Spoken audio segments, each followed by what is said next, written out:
जय महाराज जी की सभी को। विश्व के नवनिर्माण का सामने है लक्ष्य यह, स्वयं का निर्माण कर है तेरा योगदान यह। अगर चाहते देखना बदले इस समाज को, सर्वप्रथम होगा बदलना स्वयं के स्वभाव को। संसार मात्र एक दर्पण है, भीतर तू प्रतिबिंबित है। प्रतिबिंब तभी तो संवरेगा, असल रूप जब बदलेगा। बाहर से कुछ न बदलेगा, परिवर्तन तो भीतर होगा। प्रकाश पुंज से जुड़कर ही तेरा रूप धवल होगा, तेरा रूप धवल होगा। आज का विशेष अनुभव है, संरक्षण सुनिश्चित है। शास्त्र ग्रंथों ने एकमत होकर कहा है, यथा पिंडे तथा ब्रह्मांडे, यथा ब्रह्मांडे तथा पिंडे। अर्थात जो कुछ भी सकल ब्रह्मांड में स्थित है वही सब इस पिंड शरीर के भीतर भी मौजूद है।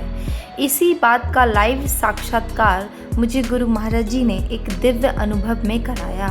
एक दिन साधना के भीतर मैंने स्वयं को साधना की अवस्था में ही देखा। मेरा आज्ञा चक्र पर एक छोटा सा बिंदु चमक रहा था। धीरे धीरे वह बिंदु आज्ञा चक्र के दिव्य प्रकाश से प्रकाशित होकर बड़ा होने लगा। कुछ देर बाद वह मेरे माथे से बाहर निकला और सामने आते ही उसने पृथ्वी का रूप धारण कर लिया। वह पृथ्वी अपनी एक्सिस अक्ष पर घूम रही थी और अब मैं उससे दूर होता जा रहा था। थोड़ी ही देर में यह पिक्चर इतनी बड़ी हो गई कि मुझे कई और प्लैनेट्स, ग्रह और उनके आसपास के दृश्य भी दिखाई देने लगे। मैंने इस सभी प्लैनेट्स के बीच में सूर्य को देखा और इस तरह अब मेरी आँखों के सामने पूरा सोलर सिस्टम, सौर मंडल था। इसे पूरे सोलर सिस्टम के ऊपर मैंने गुरु महाराज जी के विराट रूप का दर्शन किया। महाराज जी ने सफ़ेद रंग के वस्त्रों को धारण किया हुआ था। महाराज जी ने अपने दिव्य हाथों में उस सोलर सिस्टम को ढक लिया और फिर बुलंद स्वर में कहने लगे, संरक्षण तो सुनिश्चित है, संरक्षण तो सुनिश्चित है। बहुत सुंदर अनुभव था। संरक्षण तो सही में सुनिश्चित है ही।